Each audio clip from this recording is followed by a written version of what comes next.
Speak the name is all that I can do. In desperation I seek heaven and pray this for you. I pray for your healing. The circumstances will change. I pray to be inside of you. In Jesus' name, I pray that the breakthrough will happen today. I pray miracle will life in Jesus' name. In Jesus' name.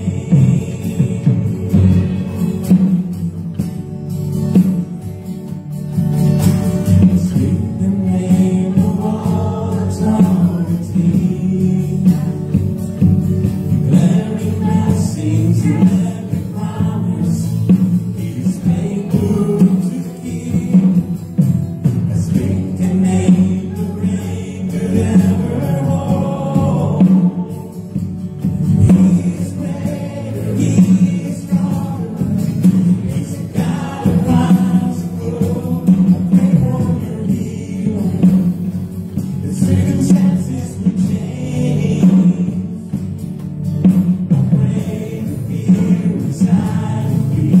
In Jesus' name, I pray that a breakthrough would happen today.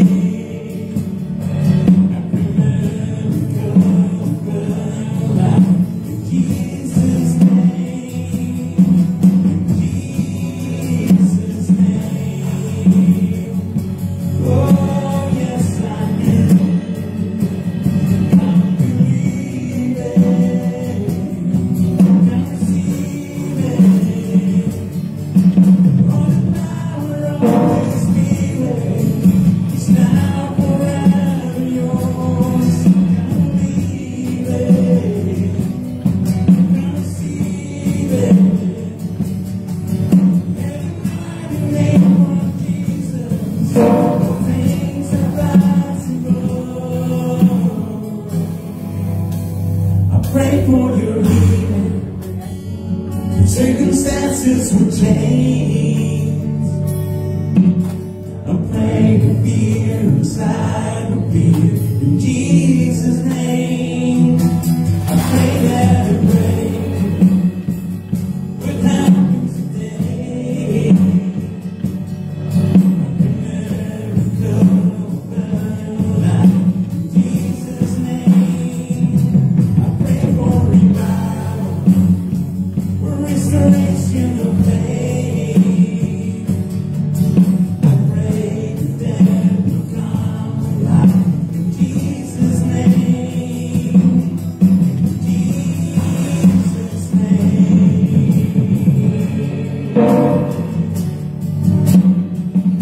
In Jesus' name. In Jesus' name.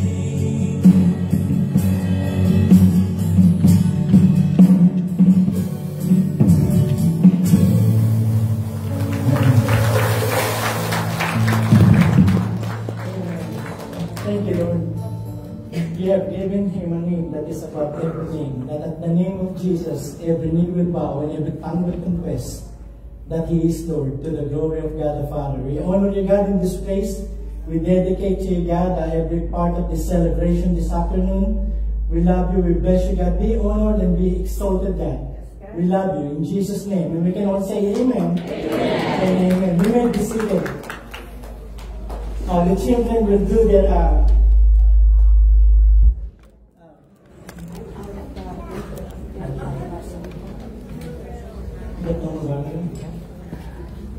can we bother the police, Francis?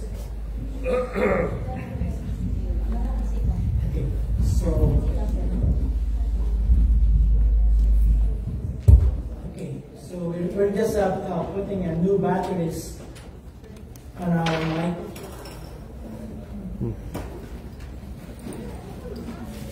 So our Sunday school kids will be reciting the memory verse. I will be flashing on the screen the verse or the verses that they will recite so that you know that they really memorize it. It's always a blessing for us to see these kids not only are reading, not only studying, but they're memorizing verses. So again, we want to welcome everyone for coming out for celebrating with us our 4th year of existence. So God has been so good. Yes.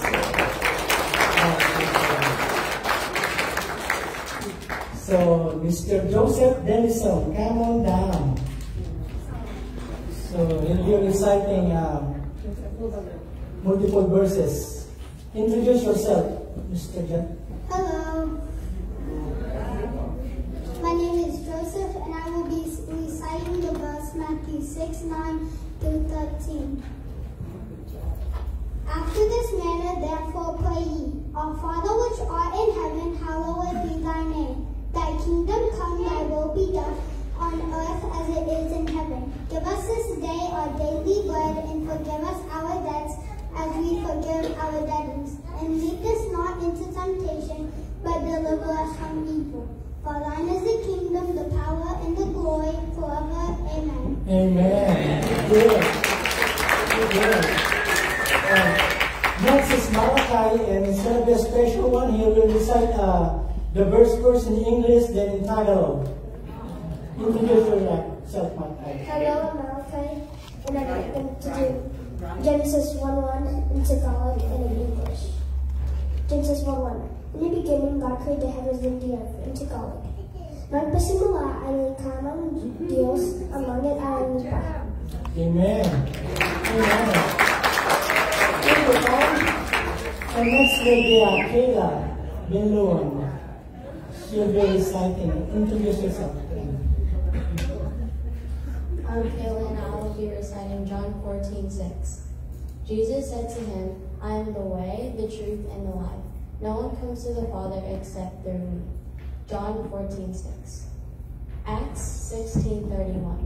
So they said, believe on the Lord Jesus Christ and you will be saved, you and your household. Acts 16:31. Thank you. Samantha, come down. Hi, I'm Samantha, and I'm going to be reciting Philippians 2, verse 1 through 5.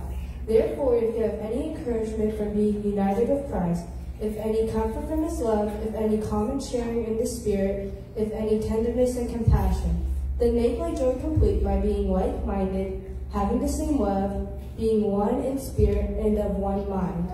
Do nothing out of selfish ambition or vain conceit. Rather, in humility, value others above yourself. Do not look into your own interest, but each of you to the interest of the others. In your relationship with one another, have the same mindset of Christ Jesus. Amen. Lewis. Hello, guys. I'm Lewis. Good name, Lewis. 2 Corinthians 5:17. Therefore, if any man be in Christ, he is a new creature.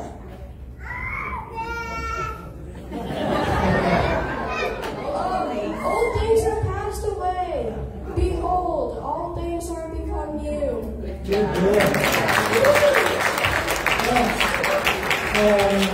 Now, one of the teachers will recite verse. Hello, I'm Leah. Commit your works to the Lord, and He will establish your ways. Proverbs 16:3. Ipagkatiwala mo ang iyong gawain sa Panginoon at itatagtag niya ang iyong paraan. Kawikaan 16, versikulo 3. Salamat po.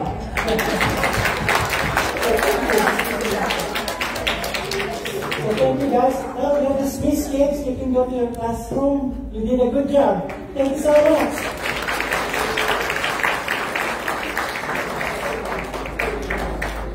Thank you so much. All of those kids are made in the USA. So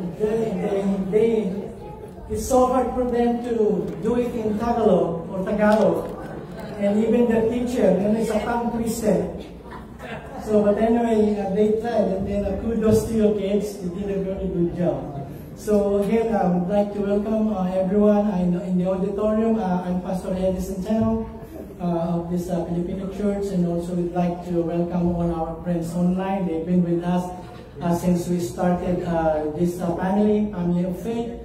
4 years, because we started during the time of COVID. We are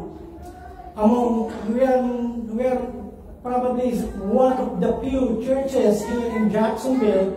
We did not stop meeting in person, although the government said they closed a lot of churches. So that's where we counted our first year during COVID in middle of 2020 or 2021. But most of the group, we've been meeting for more than 15 years. It's a home Bible study, and now it has grown to a church, okay, to a ministry.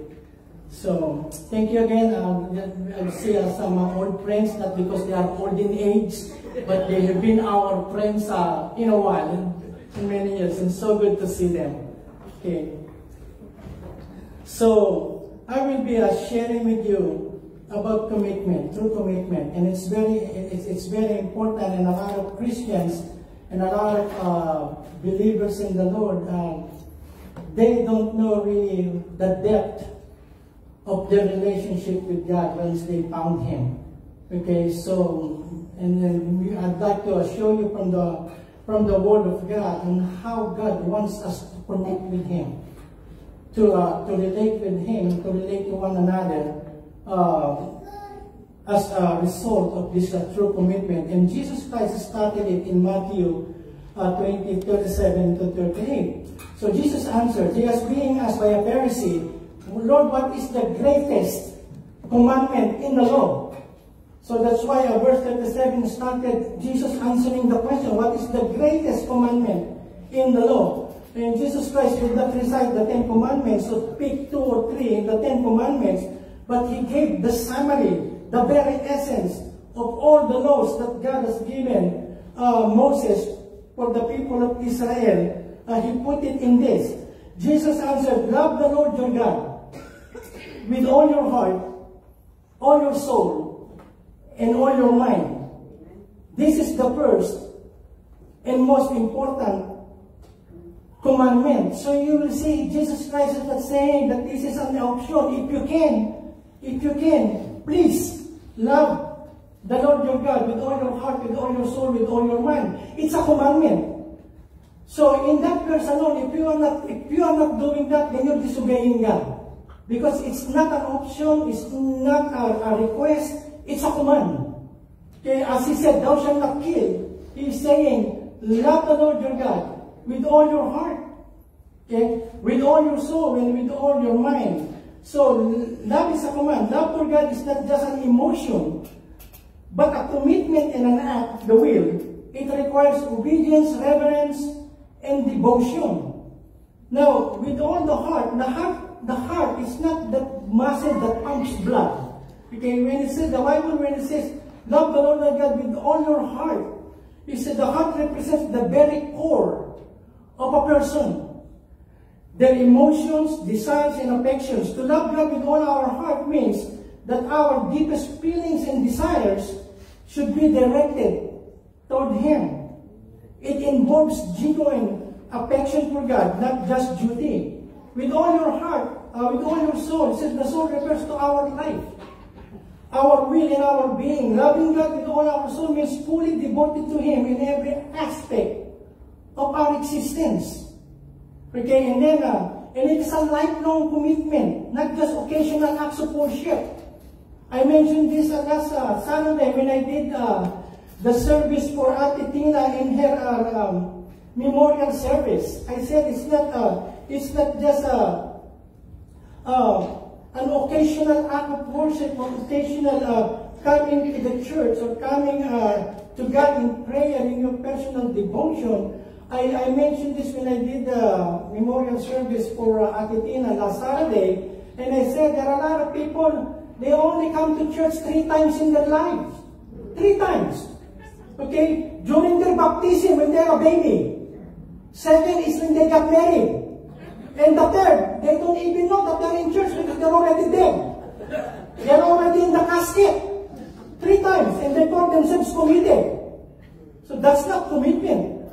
Because he says, all your soul. And then he says, love the Lord thy God with all your mind. The mind represents our intellect, our thoughts, our understanding, and even our imagination. To love God with all our mind means that our thoughts should be focused on Him, seeking to know Him more deeply, and that it involves a daily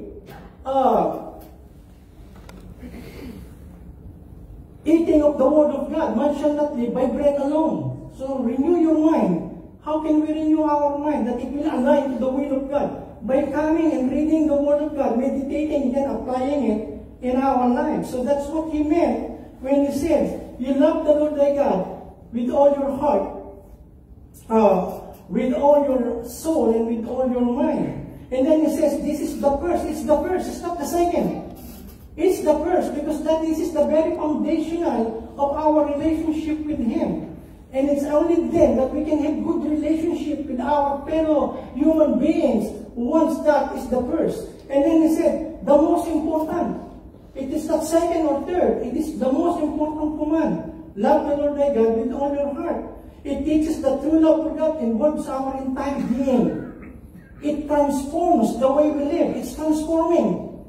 We live, how we live, how we think, and then how we relate to other people. So let us strive to do that greatest commandment, to that command of the Lord. Now, and then, He mentioned this again in Luke chapter 14. Now great crowds accompanied Him, the Jesus, and He turned and said to them, look at verse 25, if anyone comes to me, there's no extension, if anyone comes to me and does not hate his own father and mother and wife and children and brothers and sisters, yes, and even his own life, he cannot be my disciple.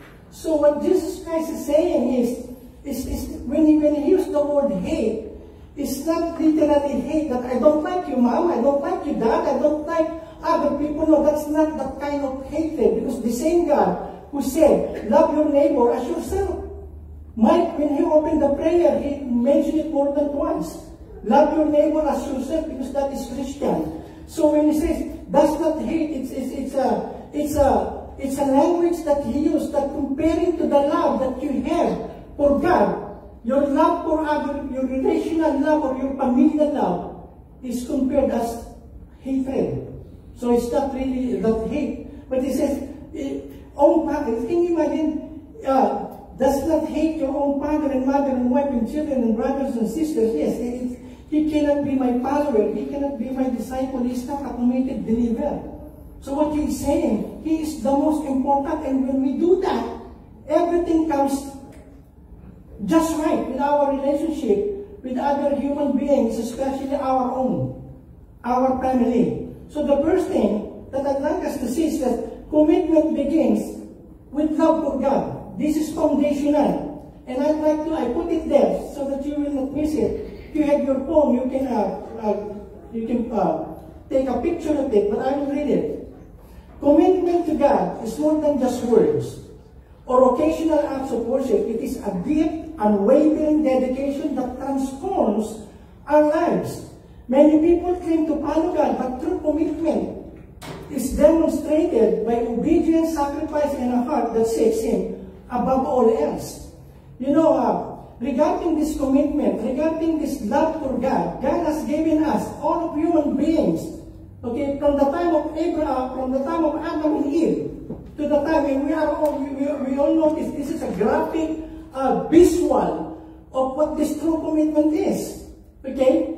And then, you remember this? When you got married, who are married? Or once married? Or many times been married? Okay? So you remember that day, right? You remember that day. I've done a number of weddings, okay? But then, as a part of the ceremony, you are told to say this to the person, okay? To that person that you are getting married to. Say, to have and to hold. See? For better or worse. For richer or poorer. And both of them will come.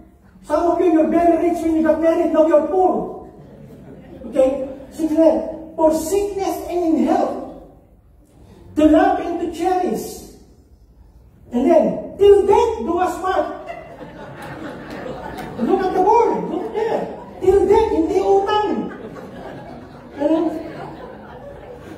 Till death do us part, hanggang kamatayan. See, you remember that?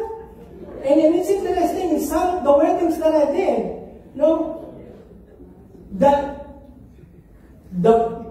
the bride and the bridegroom are looking at each other, they're not even paying attention to me. It's just like them telling me, get over it. Let's go home.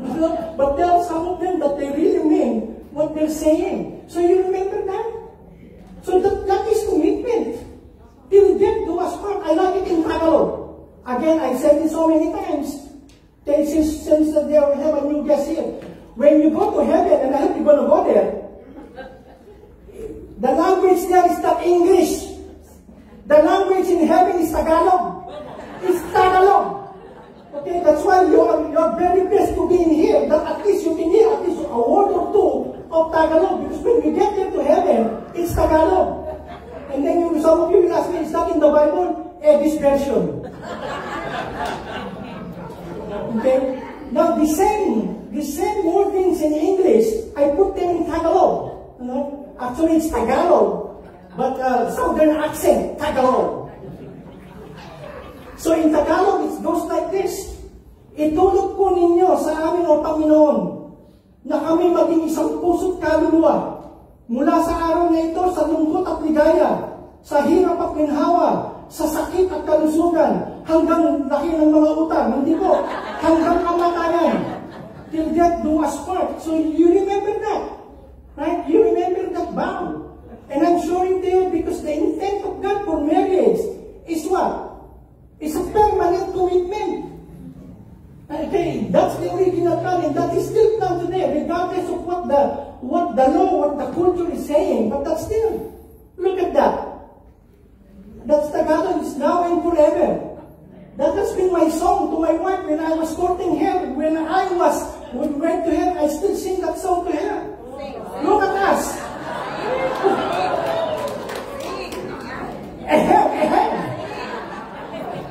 That was us, almost 35 years ago.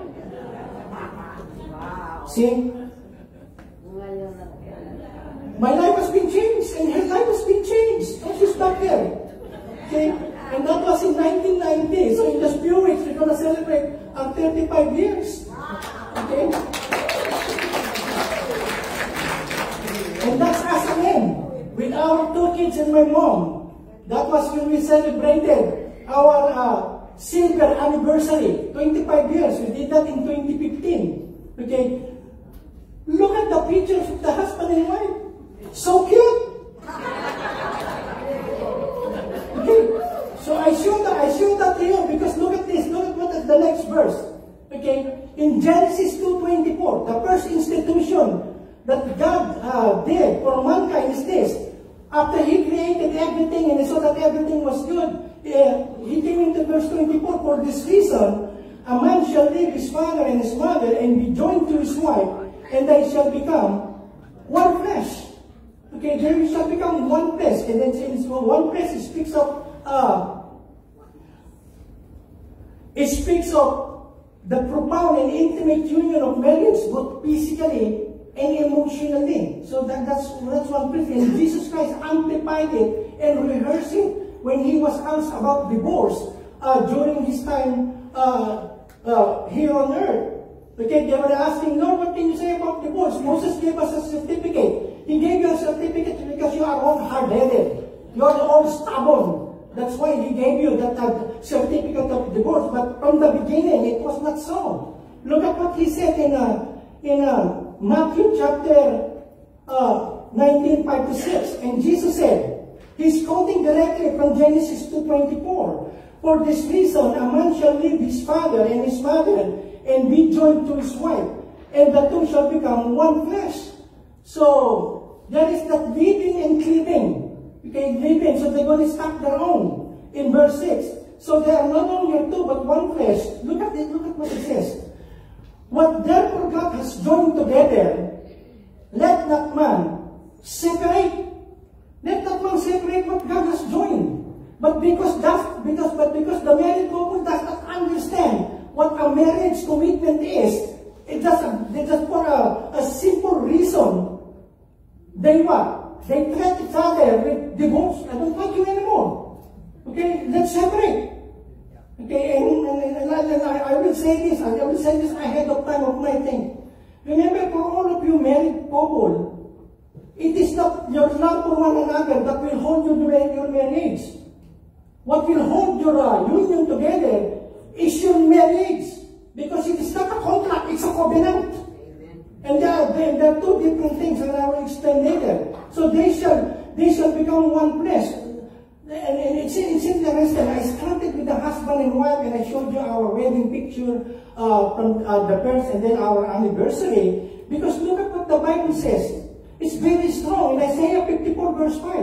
And this is God himself talking to his people. And look how he said, what he said. For your maker, your creator. Your maker is your husband. The Lord of hosts is his name. The Holy One of Israel is your Redeemer. The God of the whole earth he is called. So that means when he said that, he's not only saying to the Jewish nation, but he is saying to all mankind. Your maker is your husband. And another verse in Isaiah 62. Return, O backsliding children, says the Lord, for I am married with you.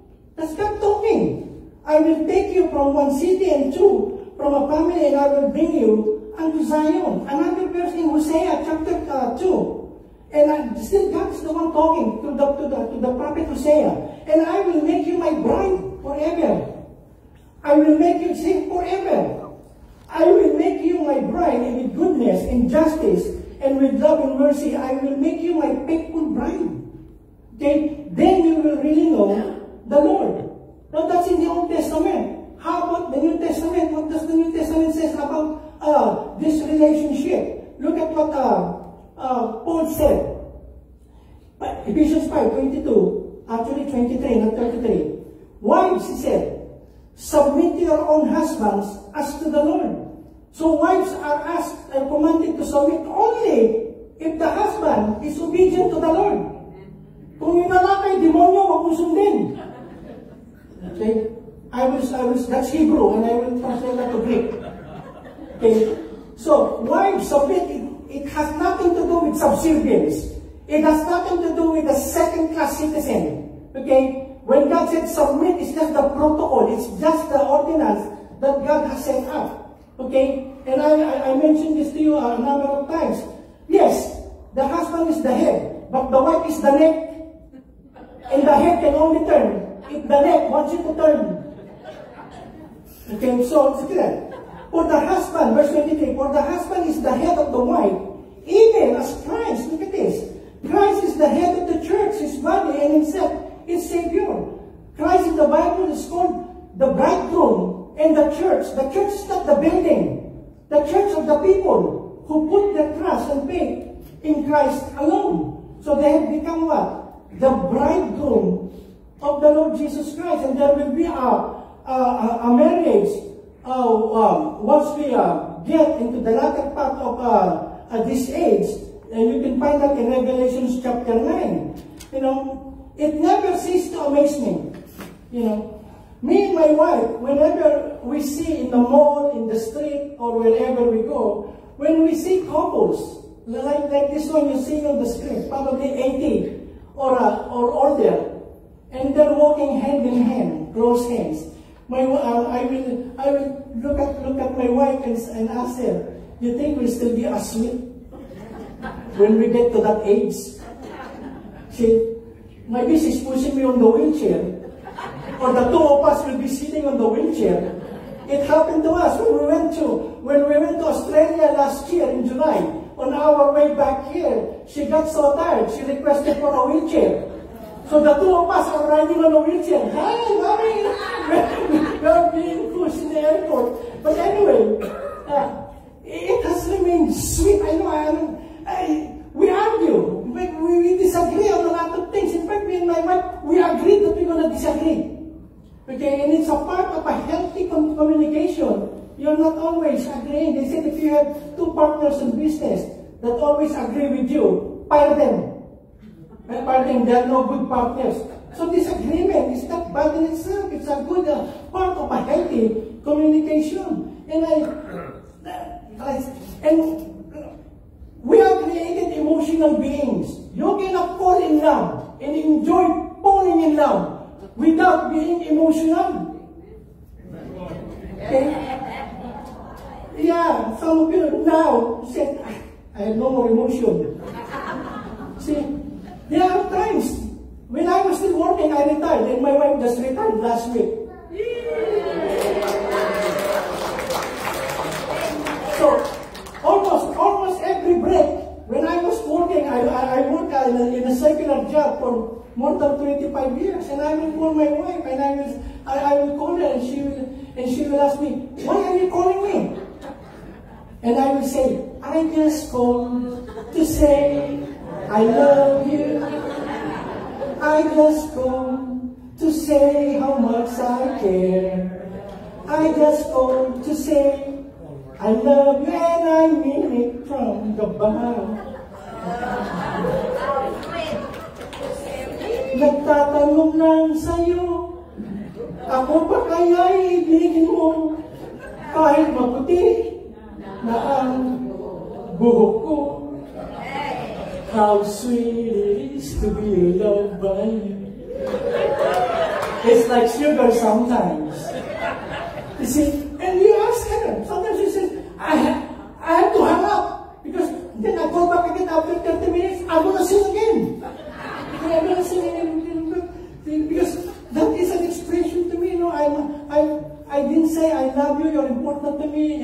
You changed my life. You changed a lot of things in me when you said yes to me and you married me. I still tell her that, you know. And some of you here, you know, you've been married 30, 45 years, 55 years, and there's no longer that sweetness. You are living still in the same under the same roof, but you are just like what? You are just like roommates. Some of you talk more to your dogs than you talk to your wife. See, some of you even talk to your plants more than you talk. You know, so you see, there is not much more of that romance, of that telling. You tell them. Don't just put in your mind now. She already knows. He already knows. You tell it. Yes. You tell them. You know, when I was quoting my wife, I just want to. So I told her, if I can make the water of the sea as an ink, and the vastness of the heaven as my stationery, I will still put, I love you, I love you, I love you. I send her, when I was here in the States, and she's still in the Philippines, I send her cards at least 4 times a week. She's there, you can ask her. And some of them I still keep it. Hello? Because marriage is a commitment. It is not meant that you're already a grandma, a grandpa, and then there is not much more. You know, children are a gift from God. Amen. But they should not come first in your life as husband and wife. See, some husband and wife, or some wives mostly, they got jealous. Husbands, they get jealous of the wife because they spend more time with the children rather than spending their time with their spouse. It should not be. I'm not saying that you neglect them, you give them less quality time, but your spouse is your priority. Okay? That's why I should. And God hates divorce. He hates it. Like I said, regardless of what the culture is saying, regardless of what the lawmakers are endorsing, God hates divorce. Look at what it says in Malachi. I will begin in verse 14 to 16. This is not my word, this is the word of God. And he said it there. But you say, God is the one talking to the nation. But you say, why does he not? Because the Lord was witness between you and the wife of your youth. See, God is watching over your marriage, your relationship. He said, the Lord was witness between you and the wife of your youth, to whom you have been faithless. Though she is your companion and your wife, by what? By covenant. Okay. A covenant is a lifelong agreement, while a contract is a legal. It is a legal agreement. If one of the parties does not anymore agree, then they can just annul or void the contract. Okay? And that's why they call it marriage contract. But as far as God is concerned, marriage is a covenant. Till death do us part. Continuing in 15:16 in Malachi. God wants husbands and wives. Look at this. God wants husbands and wives to become one body and one spirit. That is the one flesh. Why? That's the reason. So that they will have holy children and protect that spiritual unity. Don't cheat on your wife. She has been your wife from the time you were young. In verse 16, the Lord, the God of Israel, says, I hate divorce. And I hate the cruel things that men do. So protect your spiritual unity. He even called marriage a spiritual unity because it's more than physical. Don't cheat on your wife. You know why? He said, I hate the cruel things that men do. Divorce has never not made better any relationship. So there were one time, a couple came to us, me and my wife, and they're asking us some counsel because they're going to divorce. And the husband, we talk first to the husband. And the husband, they got 4 kids. And the husband told us, it's all right.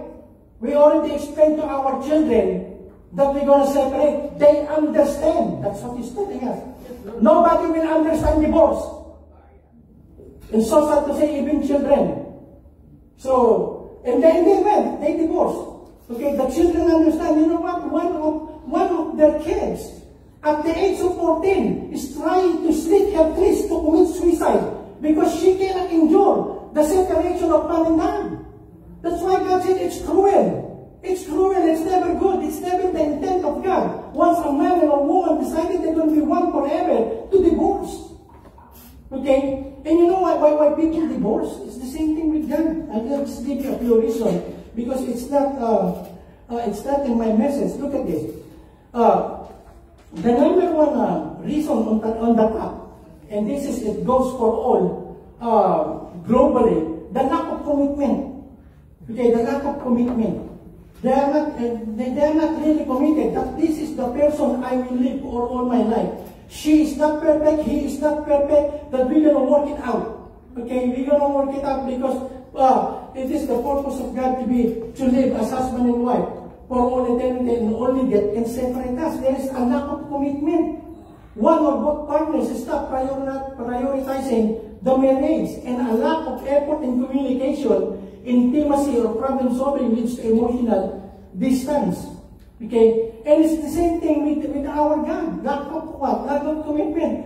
When a believer, a Christian, stops praying, okay, you are now on the verge of divorcing God. And divorce does not happen overnight. It's a process. By the time that you recognize that you are no longer talking to each other, that you're always disagreeing and fighting, and you don't want to see the presence of each other on the same house or on the same place, then even so he says, let's separate.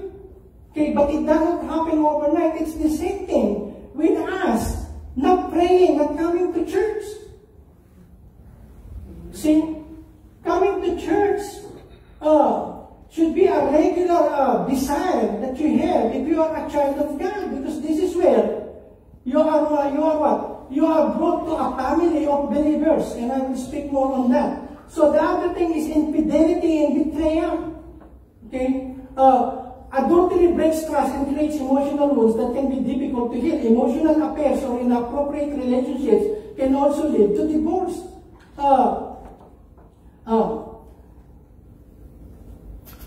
It's not sin in itself to look at a beautiful woman, okay? Because they are created beautiful. But what makes it sinful is the second look.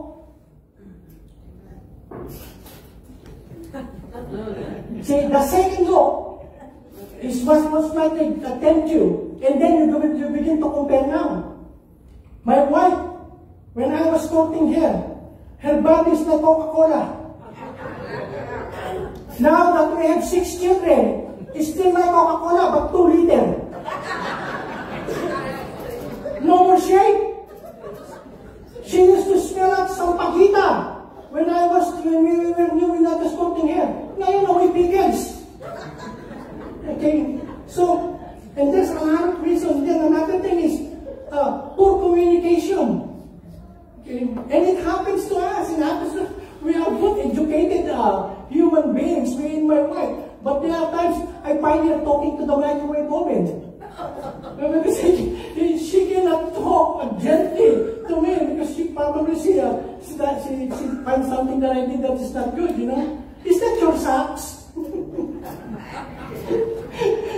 And then, but anyway,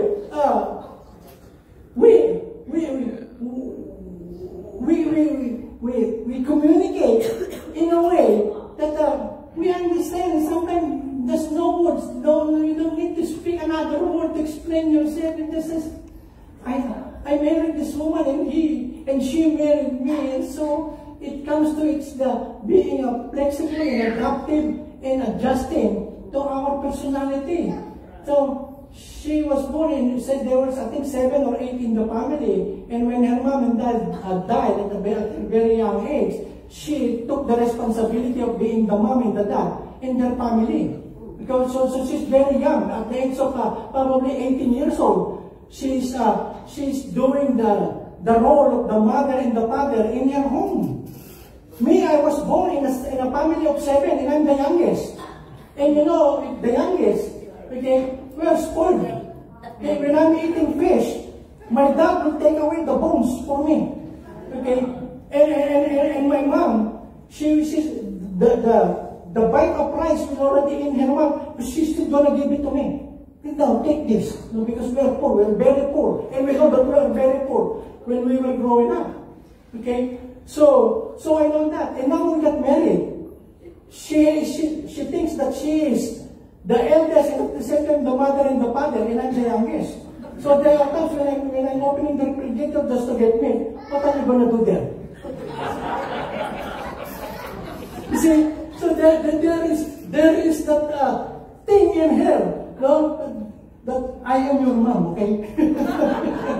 I'm not only your wife, I'm your mom. But then we don't allow those things. We don't allow those things to separate us to the point where we're no longer talking.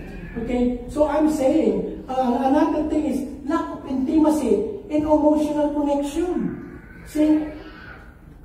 Don't get tired of dating your wife. Hello? Kahit sa McDonald's lang.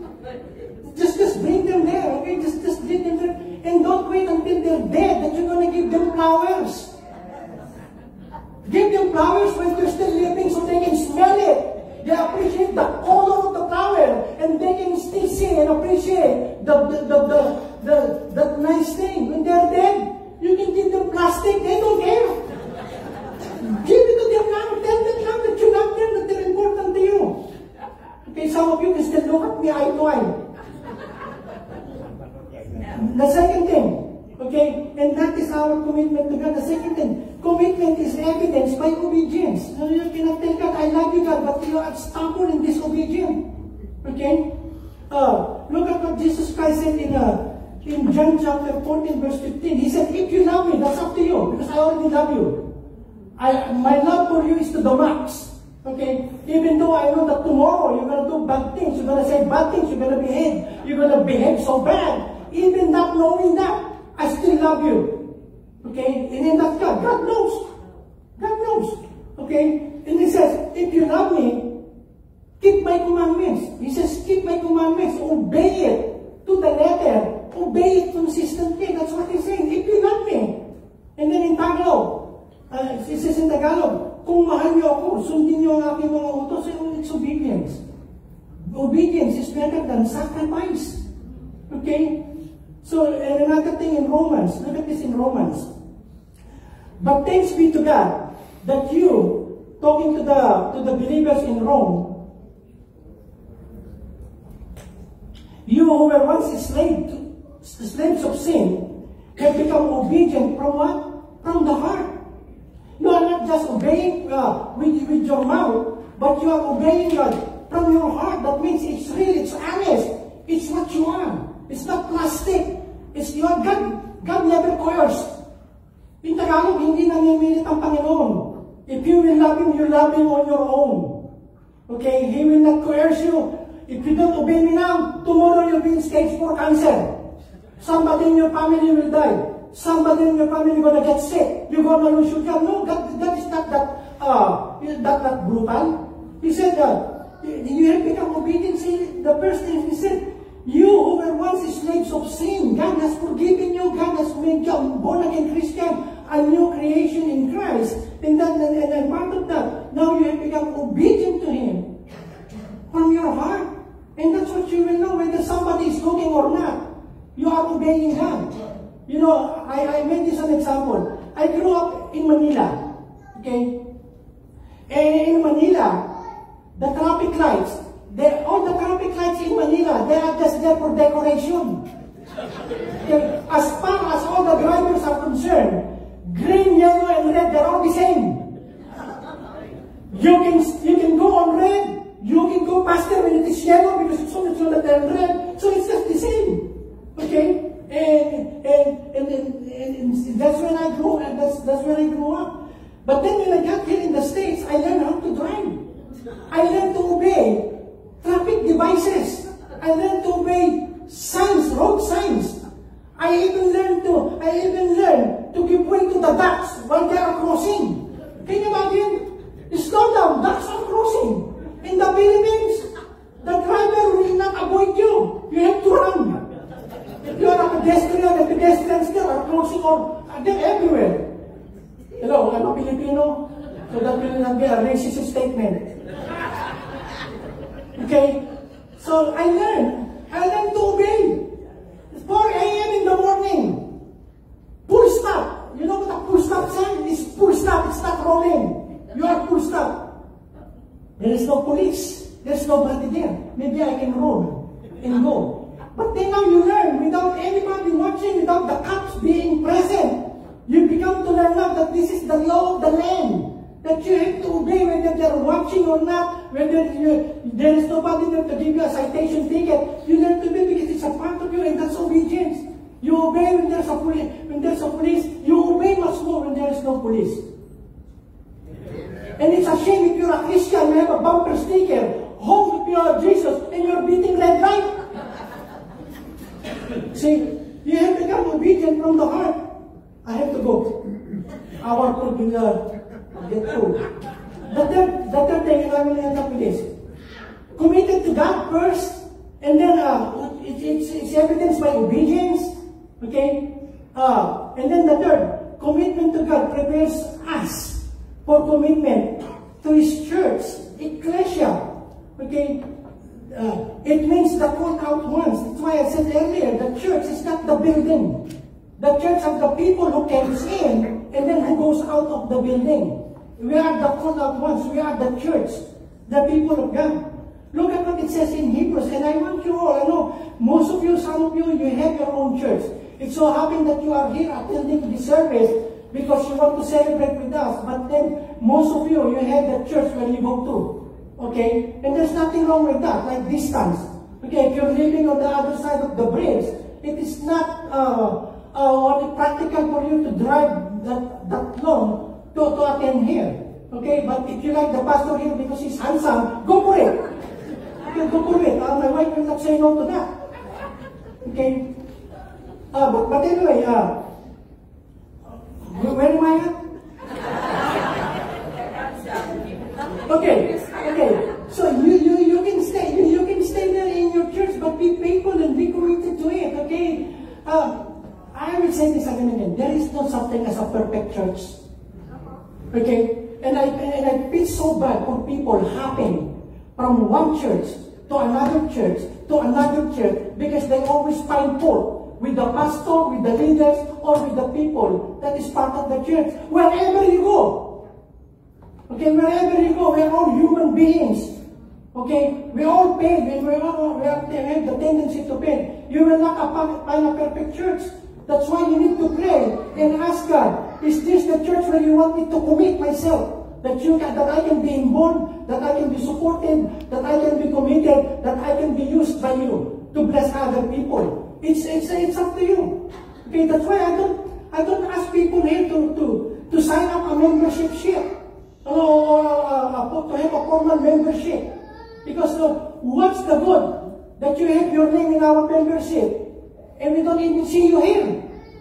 Okay, so if God has really called you into this church, then I can see you coming regularly. That's a part of it. Okay? And the same thing where you go in your church, be faithful there. Look at this. We must not quit meeting together. That's fellowship. That's the church. It says, as some are doing, because some have given up. Because probably of persecution, of like they said, they want to find a perfect church. There is none. It will just be just to say, for me to add this, okay? This is beside the point, okay? Some people, they don't want to come to church because of offering. Okay? They want to be prayed for. But when the offering comes, they're offended by that. But the thing is, wherever you go, church collects offering. Hello?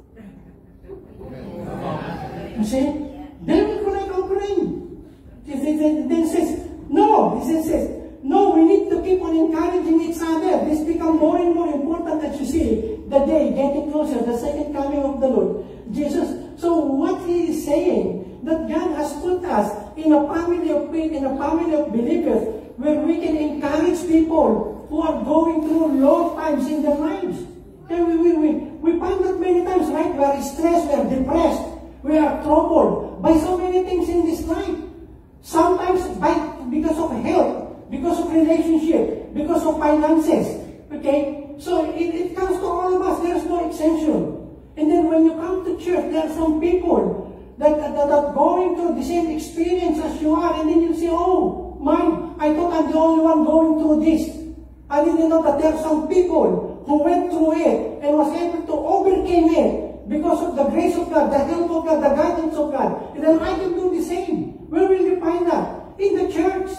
Okay, there is no such thing as Christian in isolation. I will just watch TV and watch all the evangelists that I want. I will just listen on my podcast. It's not the same as coming personally in church. That's why it says, this is one thing that you must not quit doing. Do not neglect the assembling of yourselves. I know it's understandable. There are some days that you cannot come. Okay? But don't make it a habit of not coming. Don't make it a habit of not coming. I know people, the pastor were not able to shake their hands after the service, and that is a reason for them not to come back to church anymore. And look at this. I like this. And this is the importance of being in a community of believers. When you share your pain, your heartache, your brokenness, when you share your pain, it gets cut in half. Nagiging kalahati, gumagaan ka. See, it becomes, your burden becomes more easier to bear because you are sharing it to other people whom you can confide. Okay, huwag kayo makikipag-confide sa mga chismosa. Do not confide your personal problems to people you know who are gossip. Okay, and if you're a Christian, stop gossiping. Okay, stop gossiping. There's nothing good in that. So, when you share your joy, it doubles. Can you imagine how sad it is? You are so happy, you caught a big fish, and there is no one to share. Okay? But if you share your joy, it doubles. Okay? There is an old couple, no? And they it became a habit for them to once in a while to eat at McDonald's. An old couple. And what they're gonna do? They're just gonna order a combo. Okay, one combo. A cheeseburger, large fries, and a large drink, and then they will ask for an empty cup. So, while they were eating, when the food was on the table, the husband began began counting the price, French fries. One for you, one for me, one for you, one for me, one for you, one for me. And then after it is equally divided, then he's gonna have the burger, and then he's gonna place it on one side. And then he's gonna pour some of the drink, pour it on the empty cup, and then place on in front of his wife. But while they were doing that, there was a young guy watching them. Okay, he was watching them and then looking at them. Wow, but this is so sad. I'm gonna go to their table and ask them if I can buy them. I really pay for it. I'll buy them another set of a meal, of a combo, so both of them have their own. So he came to the table of the old couple and he says, "Excuse me, can I order one more so that your wife can have her own?" "Oh, no. We're all right with this. We're all right with this. We've been doing this for so many years." And so the young guy went back to his table, and then now the husband begins eating. He's beginning eating his burger, his fries, and sipping on the soda. So the guy says, "I cannot stand this." So he went back again and says, "Can you please allow me to buy you another one? And by the way, why is it that you're the only one eating and your wife hasn't taken a bite of the fries and the burger?" And then the wife looked at him, "We're all right. We've been married for 50 years and we learned to share everything 50-50. So why are you not eating? I'm waiting for his denture."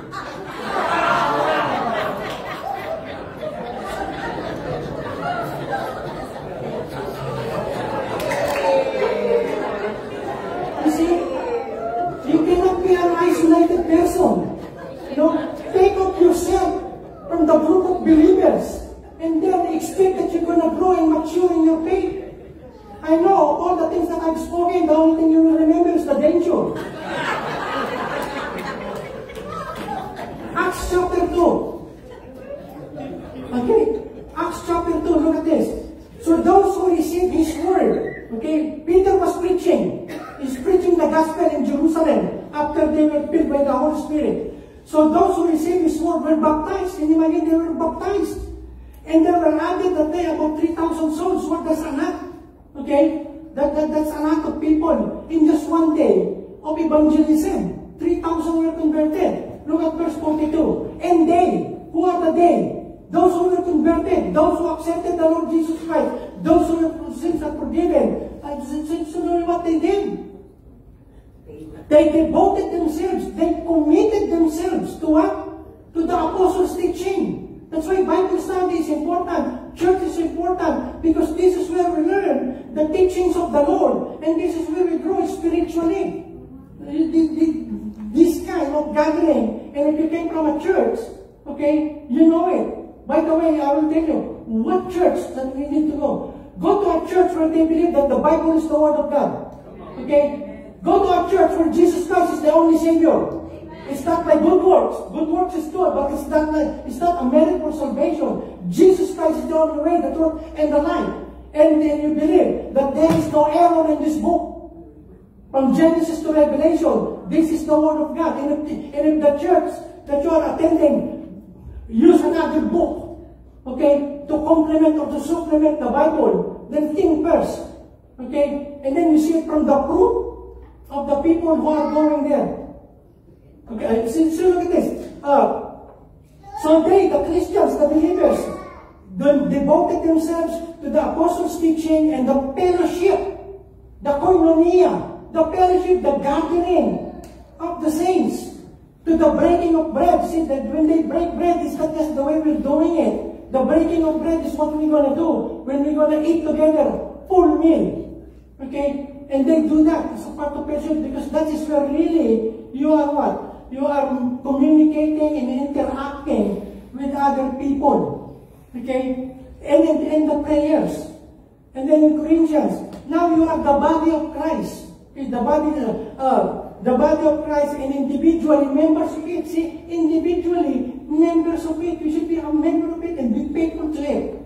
Okay? And encourage if you don't have any church that you are attending to, come check us out. Check us out. Let us know. And then also attend our home Bible study so you will know and you will find out how we do Bible study in different homes. Okay? And look at this. Now Now you are the body of Christ and individual members of it, and God has appointed in the church. See, there is the leadership and all the application of the gifts that God has given to the members of the church. We all have gifts. You see, and I'm so glad to see. We used to have Francis for many years. And now we have Kuya Rico, and now we have Mike. And who else? We're going to have some keyboard players, and I heard there's some group of women who wants to be backup singers to our worship. So there are what? So if you know that God has given you a good voice, okay, don't be timid. Give it to God. Open it to God. Hello? Hello? I'm not boasting about this, but there was one time in my life, for a year, I am the worship director in our church in the Philippines, and I know my voice is out of key. I know that since grade 1. In the first grade, we have 55 students in a public school in the Philippines, 55 kids in one small room. And every time Mrs. Rivera, our first grade teacher, will teach us our class, Wednesday is music. We're going to start the class with music. Okay? And then she will just teach us a simple song. 1 little, 2 little, 3 little Indian, 4 little Indian. And she will have a small pipe that she will use. I don't know what they call that. To find the key or the note. She will blow it. And that's what it says. Ready, class? 1 little, 2 little, 3. And back then, I'm a bibo, you know. I want to be loud. I will sing. 1 little, 2, and then as soon as everybody is singing, I will see from the corner of my eyes, I will see Mrs. Rivera walking and then getting close to me, and she will whisper in my ears, lower your voice. So it's not an insult. It's not that she's singling me out. I know from first grade that my voice is out of key, out of tune. But when our pastor in Manila said, I'm looking for another song leader, I raised my hand. So I raised my hand. Says, I want to be. Well, anything that you want me to do in church, I want to do. The first job is what? To make nameplates there in the door. And you know what I do? I turn on the mic. We don't have any kind of mics like this. I wish they would have one. I will turn on the mic to tell the people, are you ready to praise? Then they're going to say in unison, Amen.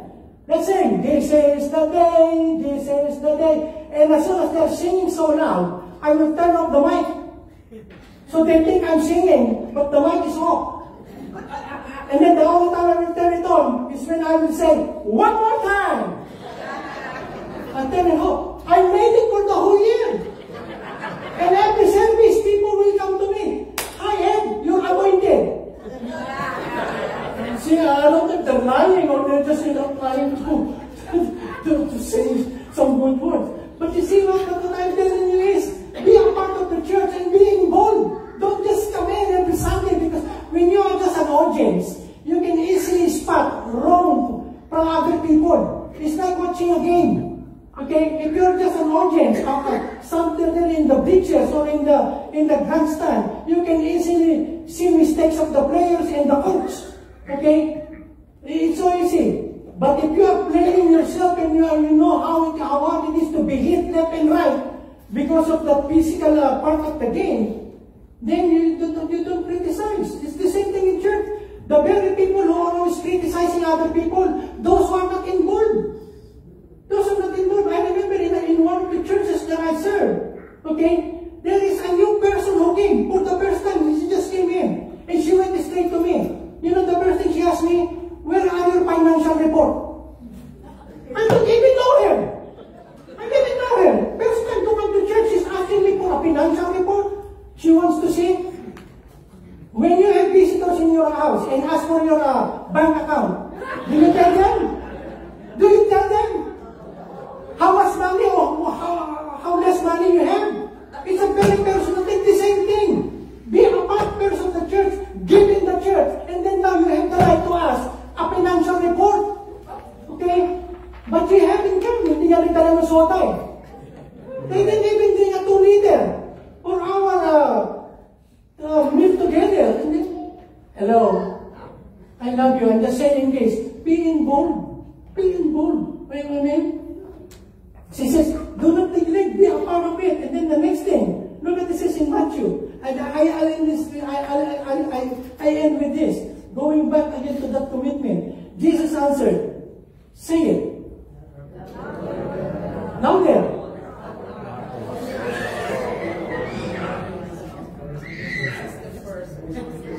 Amen. So do that. Do that. I love your challenge. Okay? Let it change your life. So don't be like a mushroom that you have seen one Sunday, the other Sunday you're not, and then you just come back when it is convenient for you.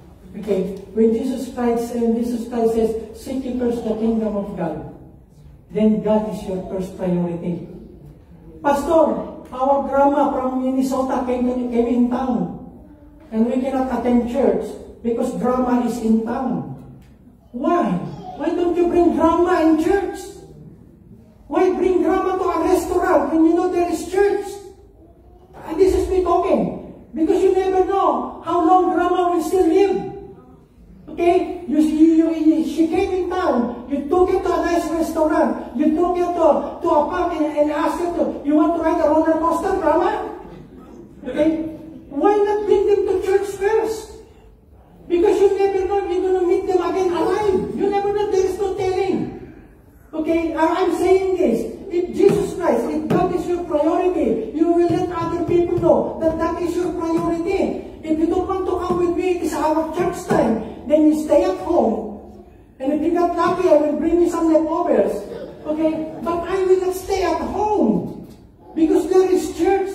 Church to me is a part of my life. I'm a believer, and the only time I can convince you that God is my personal, that God is first in my life, if you will know. I'm not saying this to embarrass you, to set you aside, to treat you like a rat. No, I'm not doing that, Grandma. But I'm doing this to let you know that there are some things in my life that are more important than any of my relationship. And that's how God wants us. That's why I want to end with this. All of your heart, not 90% of it. All of your heart. Okay? And then all of your soul, everything that's in your life, that's part of your everything that you can think of. And then all of your mind. Okay? He says, God, that's how God wants us to commit to Him. And when you are that committed to Him, He will do His part. He will do His part. He will bless you in ways you've never known. Amen? Okay? And you will be a person that will be a channel of His blessing to many more people. Let's pray. Lord, we thank you, God, that all of this that you have said is not something mysterious, that obeying you, committing ourselves to you, and being a part of your family of faith, these are not something too hard to do. You have given us your Holy Spirit that will enable us to be open to your truth, to be open to your word, to your guidance, and that through your Holy Spirit, God, we can do all things.